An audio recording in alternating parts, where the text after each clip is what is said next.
Bonjour et bienvenue, c'est Axos The Gloomy Mask. Alors la voilà, enfin la finale de la Copa Libertadores, enfin le dénouement de cette superbe compétition qui va être sacré champion d'Amérique du Sud et donc s'octroyer ce trophée si précieux sur le continent.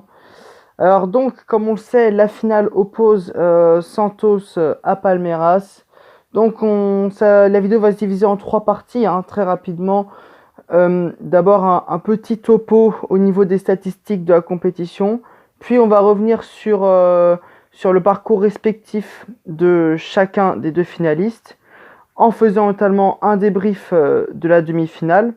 Puis je me mouillerai et je tenterai un pronostic pour cette grande finale avec un score exact, un buteur et donc le vainqueur, hein, le vainqueur et qui va rejoindre aussi toutes les autres équipes en Coupe du Monde des clubs, parce qu'on sait très bien que le vainqueur de la Copa Libertadores s'annonce souvent comme un favori à la victoire finale en Coupe du Monde des clubs, au moins un prétendant à la finale.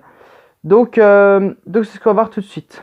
Donc au point de vue des meilleurs buteurs, c'est toujours Rafael Santos Borré avec 7 réalisations qui est tout en haut du classement. Mais dans la mesure où il est éliminé, ce chiffre ne pourra pas changer et Rony est à 5 réalisations, donc le joueur de Palmeiras, le superbe joueur. Je suis un fan absolu de Rony depuis cette Copa Libertadores. Donc il est à 5 réalisations. En cas de finale, en cas de doublé en finale, il pourrait donc rejoindre Rafael Santos Borré, même de tripler, hein, pourquoi pas, pour être le seul en tête. Ça paraît assez improbable, mais bon, on ne sait jamais. Au niveau des passes décisives aussi, Rony est second, a seulement une passe décisive du premier. Donc là encore, on s'aperçoit de la qualité de ce joueur et que c'est lui qui a entre autres permis la qualification de son équipe en finale. Et je pense qu'il sera sacré meilleur joueur de la compétition, sans aucun doute.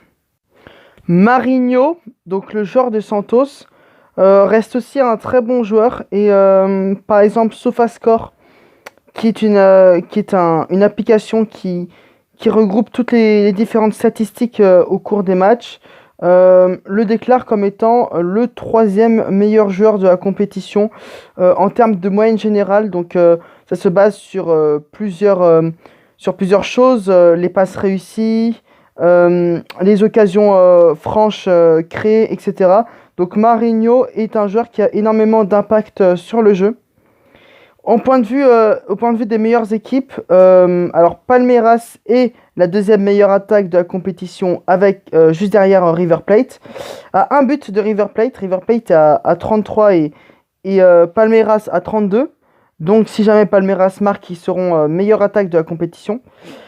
Et en plus, le troisième, donc c'est Santos, l'autre finaliste, à 12 buts derrière Palmeiras. Santos est à 20 buts. Donc 12 de moins que Palmeiras, c'est dire à quel point l'attaque de Palmeiras a été performante en Copa Libertadores, surtout, hein, principalement en phase de groupe. Palmeiras est aussi la meilleure défense du tournoi à égalité avec Boca Juniors, avec seulement 6 buts encaissés. Donc voilà, là aussi une très bonne performance. Alors cette statistique va s'ajuster. Là, c'est juste en termes de chiffres purs, de nombre de buts purement encaissés. Mais après, il va y avoir une moyenne faite par match, moyenne de buts encaissés par match, qui va déterminer la réelle meilleure défense de la compétition. Mais pour l'instant, même avec ça, Palmeiras est la meilleure défense. Aussi à noter que cette finale est une finale 100% brésilienne, ce qui n'est pas spécialement rare en Copa Libertadores. Mais bon, faut tout de même le souligner.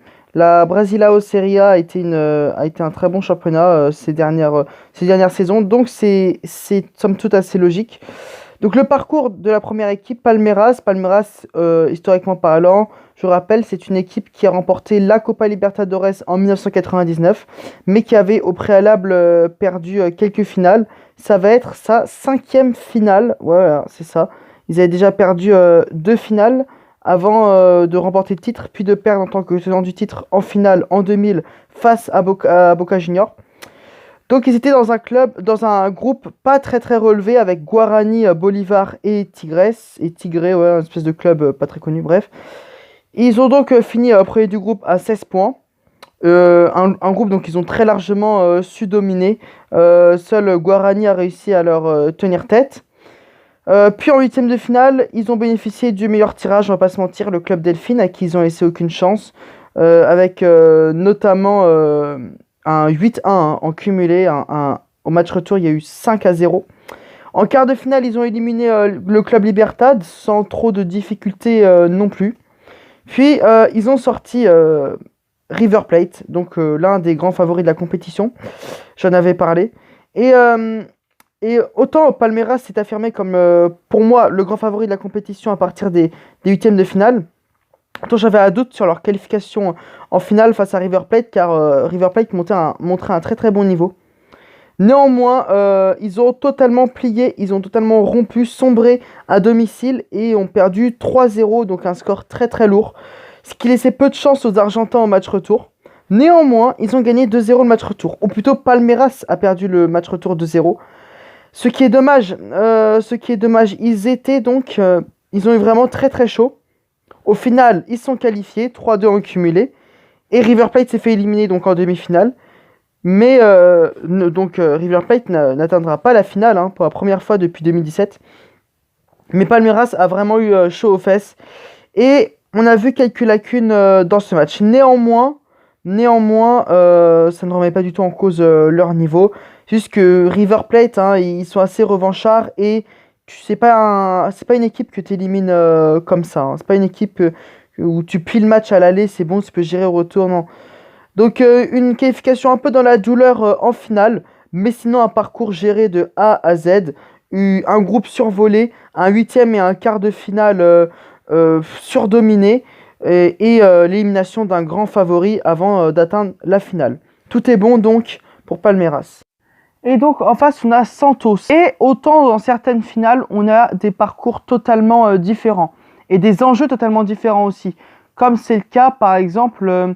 comme c'était le cas pour la finale de la Ligue des Champions de la CONCACAF entre le Club Tigres et Los Angeles FC, c'était deux équipes totalement différentes.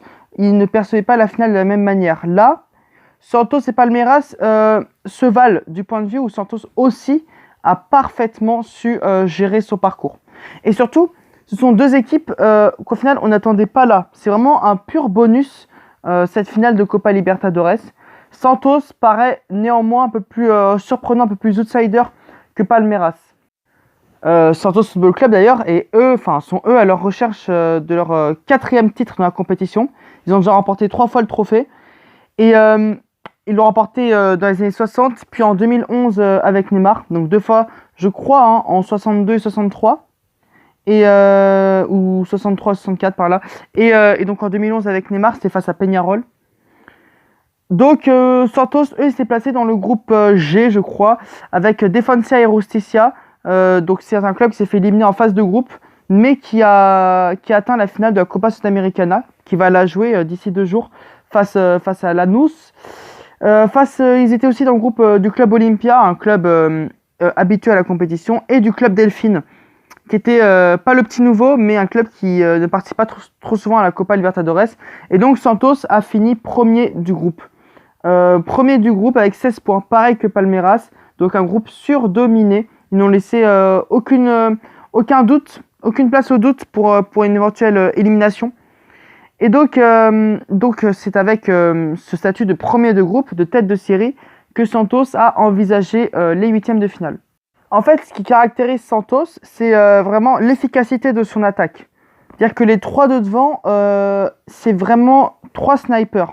Donc ça fait qu'ils n'ont pas tant que ça d'occasion quand tu regardes leur match, mais à chaque fois, ils les mettent au fond, quoi.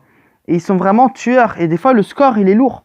Le score, il est vraiment lourd. Donc, ils envisagent ces huitièmes de finale avec une opposition à peu près de leur niveau. On ne sait pas trop juger encore Santos parce qu'ils avaient un groupe de niveau assez faible, contrairement à Flamengo, par exemple, ou à River Plate. Donc là, ils tombent face à la Liga de Quito, un club très connu, hein, une référence en Amérique du Sud. J'en avais parlé donc dans ma vidéo huitième de finale. Et même s'ils gagnent le match aller 2-1, ils perdent le match retour 2-0. Ils se qualifient grâce au but à l'extérieur, Non, pardon, ils perdent le match retour 1-0, voilà. Ici, grâce au but à l'extérieur.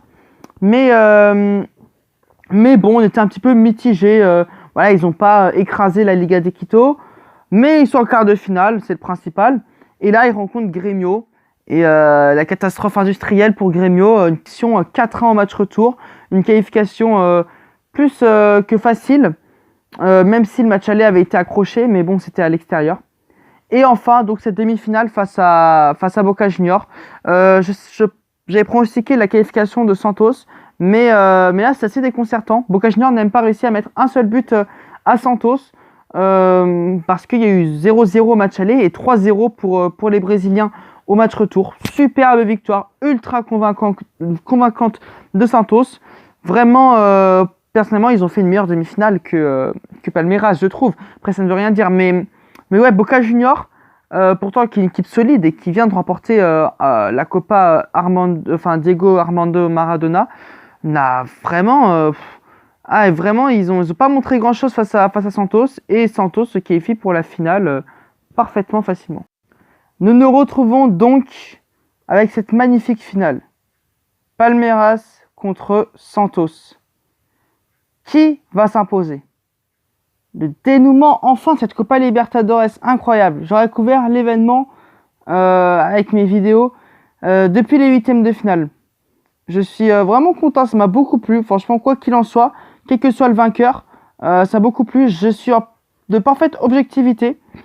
Que ce soit Santos ou Palmeiras, peu importe qui remporte le trophée, ça m'est égal. Je veux que ce soit vraiment la meilleure équipe qui gagne et je veux qu'on ait une belle finale. Ah oui, et j'ai oublié de préciser aussi que la dernière confrontation, c'était le 5 décembre, et il y a eu 2 partout, donc entre Santos et Palmeiras.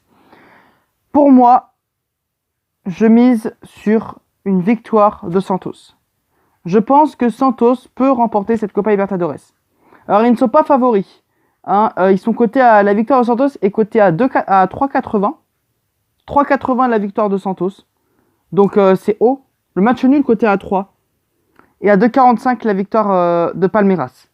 Mais je pense vraiment que Santos peut remporter le titre. Parce qu'on les attend pas. On les attend pas, Santos. Et ils peuvent très bien faire le dos rond. Et même si Palmeiras a une bonne défense, on l'a vu. Santos aussi. Santos, ça défend bien. Ils sont pas trop mis en danger. Après, ils sont pas incroyablement bien classés dans le championnat brésilien, hein. Ils sont 8e. Mais sincèrement, je mise sur la petite surprise. Et je mise même sur un buteur, Jefferson Soltedo. Je pense qu'il peut marquer face à Santos. Il a été vraiment très très bon au tour précédent. Donc voilà, une victoire 3-2. Bon, pourquoi pas en prolongation. Pourquoi pas un match nul de partout, puis une victoire en prolongation. Une victoire 3-2 de Santos avec un but de Soltedo. C'est mon verdict final. Hein, on va voir si c'est faux ou pas. J'ai pas été terrible à niveau pronostic. J'aurais eu quand même à peu près 50% de réussite. Un 48% de réussite, un truc comme ça, si on fait le calcul. Mais bon, je me suis bien amusé à faire ces commentaires. Ça m'a vraiment beaucoup plu. Je referai ça sûrement pour les huitièmes de finale de la Ligue des Champions. Et pourquoi pas pour la prochaine Copa Libertadores. En tout cas, merci beaucoup de m'avoir suivi. C'était un réel plaisir. Et nous, on se dit à très bientôt. Profitez bien du football et de cette magnifique finale.